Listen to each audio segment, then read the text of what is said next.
A defense official tells CBS News the Pentagon is sending in another 1,000 troops to Karzai International Airport in Kabul.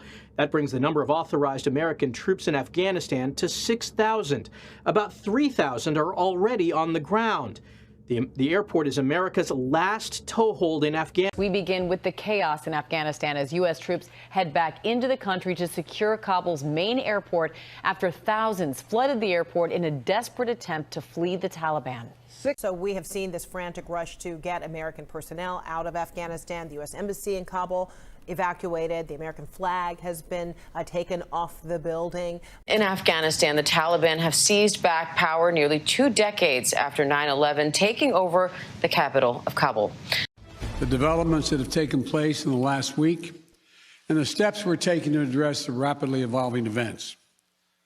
My national security team and I have been closely monitoring the situation on the ground in Afghanistan and moving quickly to execute the plans we had put in place to respond to every constituency, including and contingency, including the rapid collapse we're seeing now.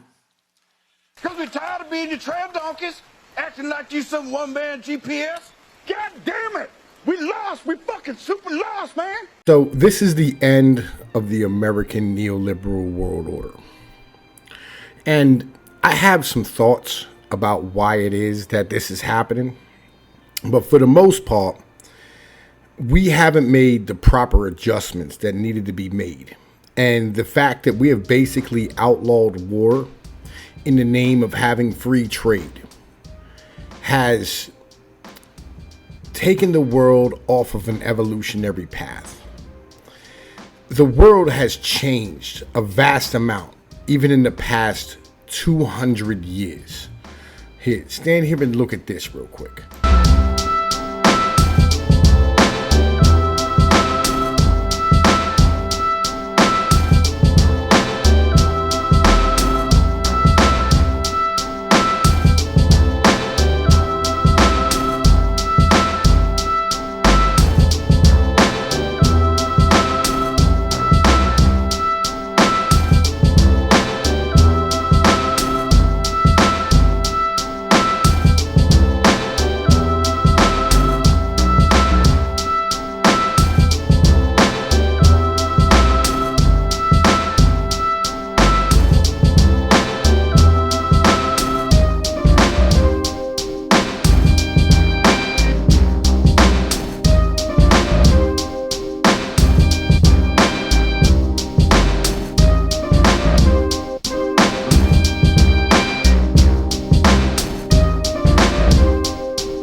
So here's the thing, right? I think it's kind of important to understand some basic facts, you know what I'm saying, before you really start understanding my channel and my mentality as a whole, right?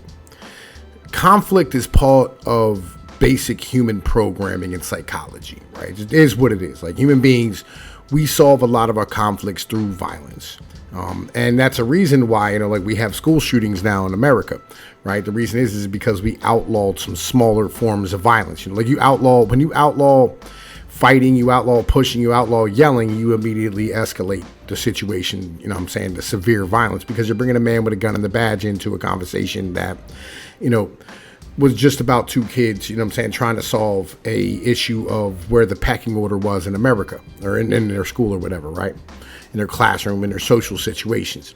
Now, throughout the history of the world, you know, like this is how you've basically stood here and solved situations inside of, you know what I mean, like inside of basic continents or areas or geographies, is that you allowed individuals to have small scale conflicts where, yes, you know what I mean, people were harmed. Yes, you know what I'm saying, you'll have trade get interrupted.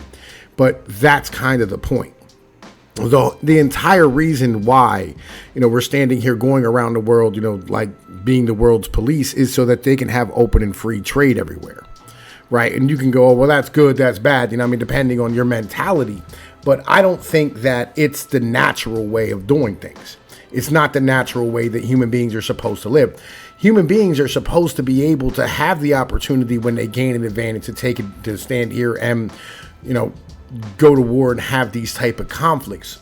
and having countries that their borders are now static, because that's what happened in the end of that map, is that all of a sudden the borders stopped changing, right? Because like, I have like, this video this guy made, it goes the whole way back, you know what I'm saying, to like the beginning of like human history, right?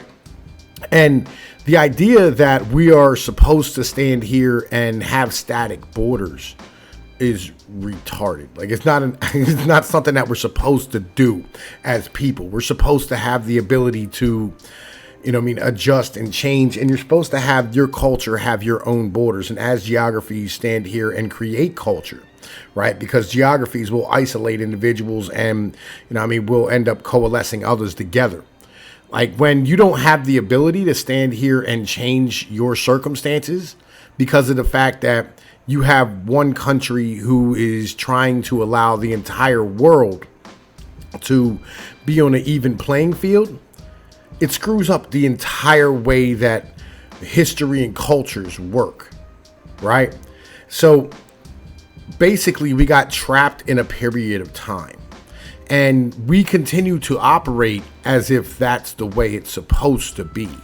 Like Iraq shouldn't be a country. Saudi Arabia shouldn't be a country, right? Afghanistan shouldn't be a country.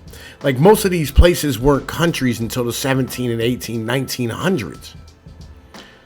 Before that, they were other countries altogether. They were other cultures, other societies, other, entire, empires. And we've stood here and said like, oh, this is how you're going to be. And that's how you're going to be until the end of time. Well, that's not how the world works, right? That's not how history works. That's not how human civilization works, right?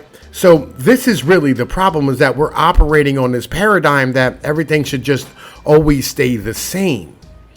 And we've had this mentality of that, and it comes out of academia. Again, it's more of this cathedral stuff, right? Where we have this mentality that come out of colleges that things were gradual. The truth of the matter is like there was quite drastic changes, not just in the environment, not just in geology, not just in, like human civilization, but in everything. There were drastic changes that happened all of a sudden.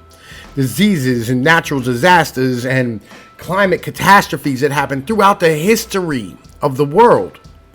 Throughout time immemorial, there were drastic changes that changed the face and scope of how the entire world operates.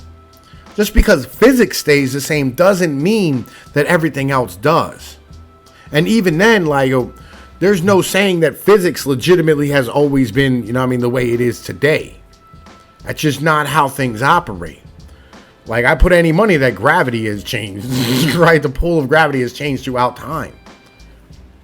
This is things that we're not willing to accept. We're not willing to have these conversations. We're not willing to stand here and go like, hey, look, we can't just have the world be one way forever. And I think that until we're ready to have a conversation as human beings and as a civilization, to stand here and go like, maybe things need to change in a drastic way, right? I think like Thomas Jefferson had a really good point when he said like one generation is separate to another as any one person of a nation is separate to another nation, right? Like, why is it that we have to live under the laws and the borders and the restrictions that our parents and grandparents did? Now, I'm not saying we should have open borders by no means. Like, everybody knows, like, I'm anti-immigration when it comes down to it, right? But on the same point, why is it that my borders should stay the same? Why can't I have a culture? Is it because, like, corporations want to continue to sell me goods? Is that what the most important part of our civilization is? Is it lux populi? Is that it? Is it the fact that like GDP is the most important measurement that's ever existed in the history of mankind? Because I don't think it is. Because like when you have families that are being destroyed, when you have societies that are falling down, communities that are falling down, individuals that don't know their neighbors, like maybe we should have a conversation and go, hey, look, this is not the way we want it to be. Maybe it's more important that the human beings in our society are brought to their best ability, brought to the best of what they can be, rather than the corporations be brought to the best of what they can be in the end of the day. maybe that's what we're doing wrong. Maybe that's the problem in the end of the day. Like in what it is, like for all intensive purposes. Maybe we should have a conversation about everything.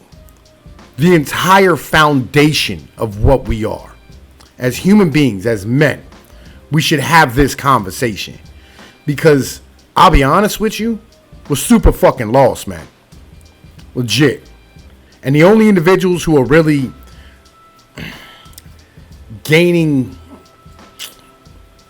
advantage from this, the only individuals who are standing here having gains in their real basic, I don't know, man, like a basic premise of who they are, the only individuals who are standing here being successful in this system are corporations and politicians, the aristocracy. You can stand here and say like, yeah, everybody got air conditioning and we got cars and cell phones and computers and blah blah blah, but the truth of the matter is like, you know, we're worried about getting 20,000 or 40,000 people out of Afghanistan when we had 100,000 individuals overdose last year off the heroin that these individuals imported into our country. But you want to talk about that? You know, I mean, we're worried about the oligarchy and the aristocracy of this country, and we're not worried about the individuals who actually inhabit and work the jobs and make them possible as a whole. We're more than willing to risk 6,000 of our sons and daughters' lives in Afghanistan, mostly sons in the end of the day, to fight people who don't want, you know what I'm saying, feminism pushed on their daughters and in their households to destroy their civilizations and communities and families. Right? We're not willing to stand here and go, hey, look, you know, maybe we don't want your feminism in our households. We're not willing to like renegotiate everything. And I think we should. I think we need an American or a white Sharia in the end of the day. We have to have a place and a culture and something to protect us from the bullshit they're pushing. Because that's what culture does. And you can go, oh man, you know, what's important, you know, is going to college and da-da-da-da. Well, what about your neighborhood? What about your community? Are you okay with the fact that your kids aren't safe to play outside? Oh, I ain't got no kids, man. It don't matter to me. Well, you know, your society is going to crumble. Oh, I don't care, man. I'm just caring about me. Well, you're a fucking bug man, and I don't give a shit about you either. So I'll be honest with you. I don't give a fuck about those 40,000 people in Afghanistan. I just don't. You know why? Because they don't give a fuck about us. All right? In the end of the day, you know, there's been nearly 1 million people who have died of heroin overdoses in America in the past 20 years. And quite a few of them are in the Appalachians, which are my people. Because I care about my people. You're 70 times, or what is it, 70%? 70% higher rates of overdose in my neck of the woods. We're hurting, but y'all don't care about that at the end of the day. You know, look, my boy said, man, your content's been suffering recently. Man, listen, fuck that. I'll step my game up. I got you. Good look.